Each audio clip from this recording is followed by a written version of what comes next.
الحمد للہ رب العالمین والصلاة والسلام علی سید المرسلین اما بعد فاعوذ باللہ من الشیطان الرجیم بسم اللہ الرحمن الرحیم والصلاة والسلام علیک یا رسول اللہ وعلی آلک واصحابک یا حبیب اللہ الصلاة والسلام عليك يا نبي الله وعلى آلك وأصحابك يا نور الله۔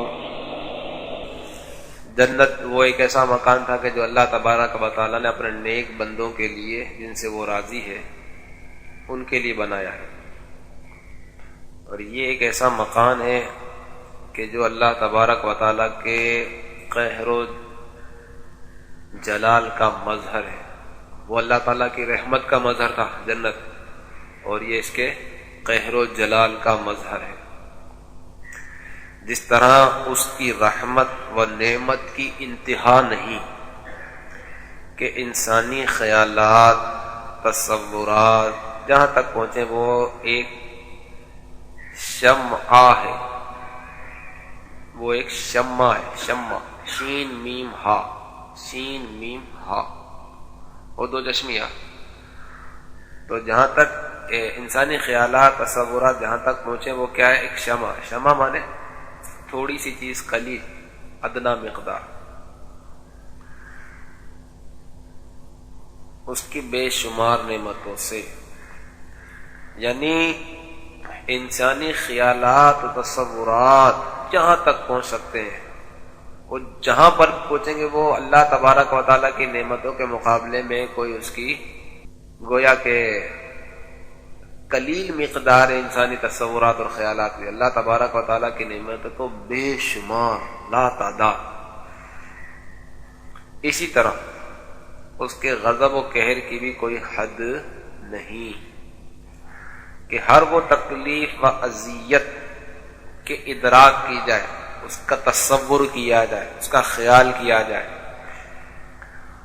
ایک ادنا حصہ ہے اس کے بے انتہا عذاب، جہاں تک تصورات جاتے سوچ لے جائے اتنی زیادہ تکلیف ہے، لیکن وہ ادراک اور خیالات ایک جگہ جا کر ختم ہو جائیں گے۔ اللہ تبارک و تعالیٰ کا قہر و غضب الامان والحفیظ۔ قرآن مجید و احادیث میں جو اس کی سختیاں مذکور ہیں، اس میں سے کچھ اجمالاً بیان کرتا ہوں کہ مسلمان دیکھیں اور اس سے پناہ مانگیں اور ان اعمال سے بچیں جن کی جزا جہنم ہے۔ حدیث میں ہے کہ جو بندہ جہنم سے پناہ مانگتا ہے، جہنم کہتا ہے اے رب یہ مجھ سے پناہ مانگتا ہے تو اس کو پناہ دے۔ قرآن مجید میں بکثرت ارشاد ہوا کہ جہنم سے بچو، دوزخ سے ڈرو۔ ہمارے آقا و مولا صلی اللہ تعالی علیہ وآلہ وسلم ہم کو سکھانے کے لیے کثرت کے ساتھ اس سے پناہ مانگتے۔ یہ دعا تو روز ہی کرتے رہنا چاہیے، دن میں بکثرت، اللہم اجرنا من النار، اللہم اجرنا من النار، یا اللہم اجرنی من النار کہہ لیں۔ جہنم کے شرارے، پھول کہتے ہیں پتنگے کو، شرارہ بھی پتنگے کو کہتے ہیں، یعنی آگ کا جو پتنگا ہوتا ہے، آگ کی جو چنگاری ہوتی ہے، یہ کیا ہوں گے؟ اونچے اونچے محلوں کی برابر اڑیں گے، اونچے اونچے محلوں کے برابر اڑیں گے۔ پتنگے کا یہ حال ہے تو آگ کی شدت کا کیا مقام ہوگا؟ گویا زرد اونٹوں کی قطار کے پے ہم لگاتار مسلسل آتے رہیں گے۔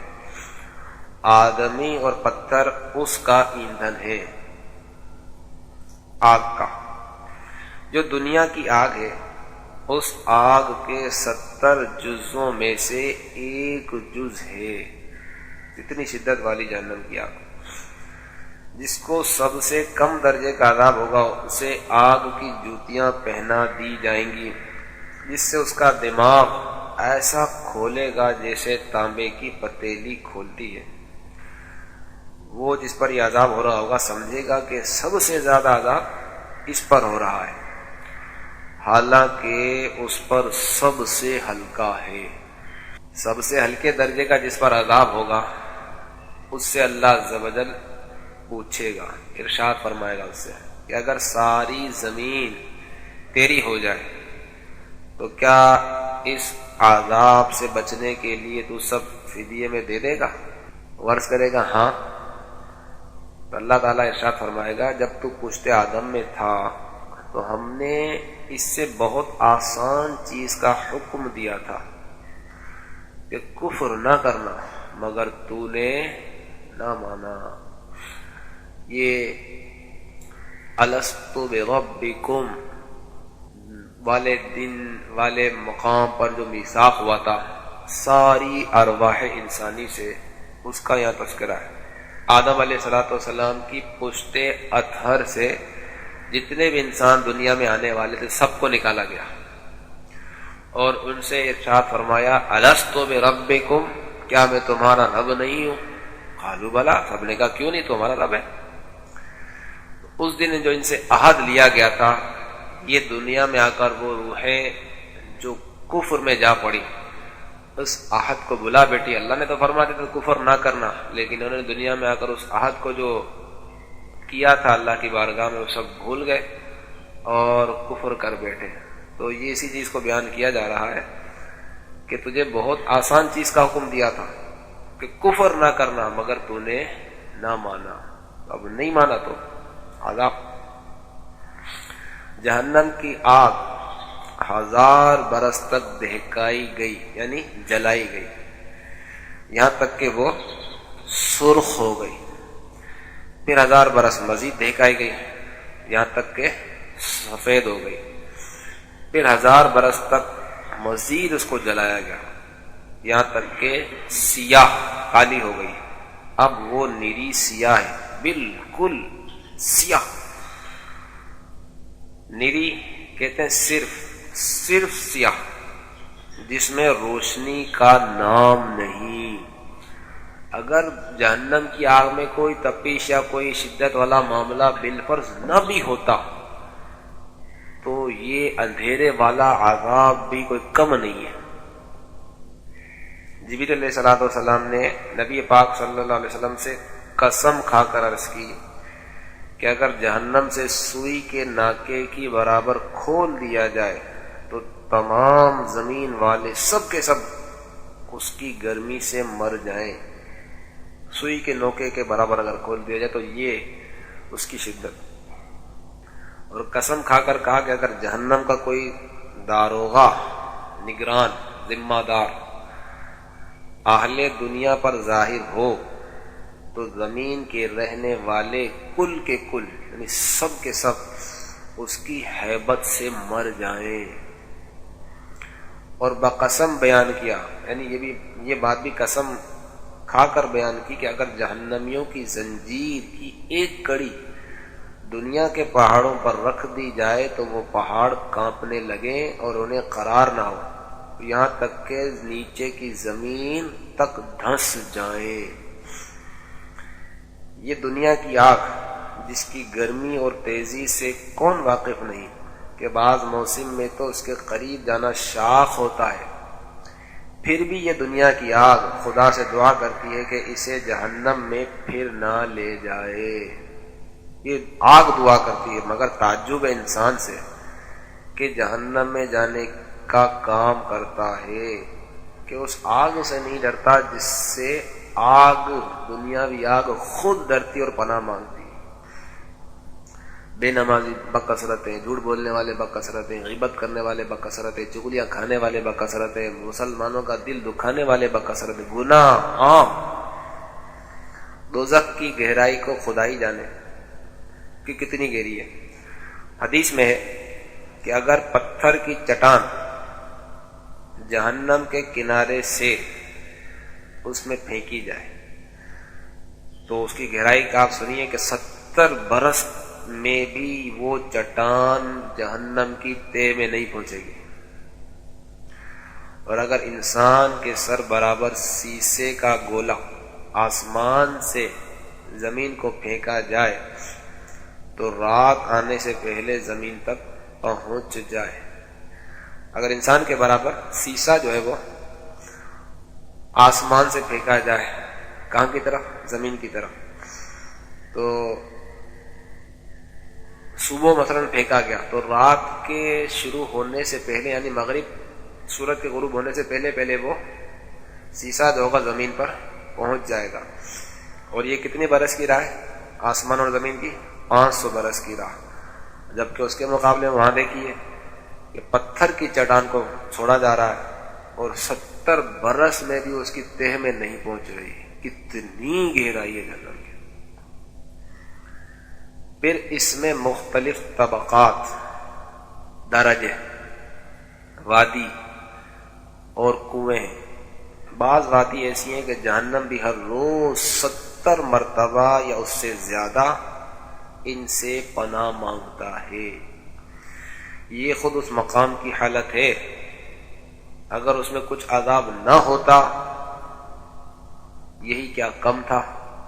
صرف اتنی گہرائی ہونا اور اتنے طبقات کا ہونا، اتنی وادیوں کا ہونا، یہ کیا کم تھا؟ کفار کی سرزنش یعنی ان کی ملامت کے لیے، ان کو برا بھلا کہنے کے لیے کیا یہ کم تھا؟ اور طرح طرح کے عذاب بھی اللہ تبارک و تعالی نے وہاں رکھے. لوہے کے ایسے بھاری گرزوں سے فرشتے ماریں گے کہ اگر کوئی گرز زمین پر رکھ دیا جائے تو تمام جن و انس جمع ہو پھر بھی اس کو نہیں اٹھا سکتے. اتنا وزنی. تو وہ جب ماریں گے فرشتے تو کیا حال ہوگا. بختی، یہ ایک قسم کے اونٹ ہوتے ہیں جو سب سے بڑے اونٹ ہوتے ہیں. بختی اونٹ کی گردن برابر بچھو اور اللہ جانے کس قدر بڑے سانپ کہ اگر ایک مرتبہ کاٹ لیں تو اس کی سوزش یعنی جلن، درد، بے چینی 1000 برس تک رہے گی. اور ایک مرتبہ چھوڑ کر 1000 برس کے بعد پھر دوبارہ نہیں کاٹے گا، کاٹتا رہے گا. تیل کی جلی ہوئی تلچھٹ، جو برتن کے سب سے نیچے کا جو حصہ ہوتا ہے نا اس کو تلچھٹ کہتے ہیں. اور تیل کی جلی ہوئی ہوتی ہے نا، وہ جلا ہوا جو سب سے کھانے کا نیچے کا حصہ ہوتا ہے وہ جلا ہوا ہوتا ہے. اس تیل کا جلے ہوئے کا اس میں اظہار ہو رہا ہوتا ہے. تو تیل کی جو جلی ہوئی تلچھٹ ہوتی ہے اس کی مثل سخت کھولتا ہوا پانی پینے کو دیا جائے گا. ایسا گرم اور کھولتا ہوا پانی ہوگا کہ منہ کے قریب ہوتے ہی اس کی تیزی سے چہرے کی کھال گر جائے گی. ابھی تو اس نے مطلب منہ کے قریب کیا کھال گر جائے گی. سر پر گرم پانی بہایا جائے گا. جہنمیوں کے بدن سے جو پیپ بہے گی وہ انہیں پلائی جائے گی. خاردار تھوہڑ کھانے کو دیا جائے گا. وہ ایسا ہوگا، یہ خاردار جو تھوڑا خاردار کہتے ہیں کانٹے دار، وہ ایسا ہوگا کہ اگر اس کا ایک قطرہ دنیا میں آئے تو اس کی سوزش یعنی جلن اور بدبو سے تمام اہل دنیا کی وہ معیشت برباد کر دے. اتنا اس میں تکلیف ہے. اور یہ کیا ہوگا؟ خاردار کانٹے دار ہوگا، گلے میں جا کر پھندا ڈال لے گا. اور اس کے اتارنے کے لیے جب وہ گلے میں پھنس جائے گا تو وہ اتارنے کے لیے جہنمی پانی مانگیں گے. ان کو کھولتا ہوا پانی دیا جائے گا کہ وہ منہ کے قریب آتے ہی منہ کی ساری کھال گلا کر اس میں گر پڑے گی. اور پیٹ میں جاتے ہی وہ پانی جیسے ہی پیٹ میں جائے گا تو آنتوں کے ٹکڑے ٹکڑے کر دے گا اور وہ پھر شوربے کی طرح بہہ کر قدموں کی طرف سے وہ آنتیں ساری کی ساری نکل جائیں گی. اور پیاس کیسی ہوگی ان کو؟ پیاس اس بلا کی ہوگی کہ اس پانی پر ایسے گریں گے. حالانکہ پانی آپ نے دیکھا کیسی شدت والا پانی ہے، لیکن اتنی سخت پیاس ہوگی کہ اس پانی پر ایسے گریں گے کہ جیسے تونس کے مارے ہوئے اونٹ. تونس کہتے ہیں ایسی پیاس جو بجھے ہی نہ. تو اس طرح شدت سے وہ اس پانی پر گریں گے. یہ اس طرح کے مختلف عذاب میں کفار جو ہوگا گرفتار ہوں گے. پھر کفار جان سے عاجز ہوگا. اب جان تو جاری ہے ہی نہیں, جان تو ختم ہی نہیں ہو رہی, عذاب کا سلسلہ ہے کہ رکنے کا نام ہی نہیں لیتا. وہ کیا کریں گے؟ عاجز آ کر باہم مشورہ کر کے حضرت سیدنا مالک علیہ الصلوۃ والسلام داروغائے جہنم, جو جہنم کے نگران ذمہ دار ہیں, ان کو پکاریں گے. کہیں گے اے مالک, تیرا رب ہمارا قصہ تمام کر دے. مالک علیہ الصلوۃ والسلام ان کی یہ پکار سن کر 1000 برس تک جواب نہیں دیں گے ان کو. 1000 برس کے بعد پھر فرمائیں گے, پھر جواب دیں گے, مجھ سے کیا بکتے ہو, اس سے کہو جس کی نافرمانی کی ہے. پھر یہ کفار کیا کریں گے؟ 1000 برس تک رب العزت کو اس کی رحمت کے ناموں سے پکاریں گے, رحمان, رحیم, رؤوف, اللہ کو اس کے رحمت والے ناموں سے پکاریں گے. 1000 برس تک یہ پکارتے رہیں گے. اللہ تبارک و تعالی 1000 برس تک جواب ارشاد نہیں فرمائے گا. پھر فرمائے گا 1000 برس کے بعد, تو یہ فرمائے گا دور ہو جاؤ, جہنم میں پڑے رہو, مجھ سے بات نہ کرو. اس وقت کفار ہر قسم کی خیر سے نا امید ہو جائیں گے اور گدھے کی آواز کی طرح چلا کر روئیں گے. ابتداءً آنسو نکالیں گے, جب آنسو ختم ہو جائیں گے تو خون روئیں گے, حقیقتاً خون کے آنسو. روتے روتے روتے روتے گالوں میں خندقوں کی مثل گڑھے پڑ جائیں گے. رونے کا خون اور پیپ اس قدر ہوگا کہ اگر اس میں کشتیاں ڈالی جائیں تو چلنے لگے, اتنا روئیں گے. جہنمیوں کی شکلیں ایسی کریہ ہوں گی, یعنی ایسی بری ہوں گی. کریہ ناپسندیدہ, بری, ایسی بری ہوں گی کہ اگر دنیا میں کوئی جہنمی اسی صورت میں لایا جائے تو تمام لوگ اس کی بدصورتی اور بدبو کی وجہ سے مر جائیں, اور جسم ان کا ایسا بڑا کر دیا جائے گا, ایسا بڑا کر دیا جائے گا کہ ایک شانے سے, ایک کندھے سے, شانہ کہتے کندھے کو, ایک شانے سے دوسرے کندھے تک, دوسرے شانے تک, تیز سوار جو تیز گھوڑا چلاتا ہو, اس سوار کے لیے 3 دن کی راہ, یعنی 3 دن میں جتنا فاصلہ وہ طے کرے گا اتنا ایک کاندھا اور دوسرے کاندھے کے درمیان فاصلہ.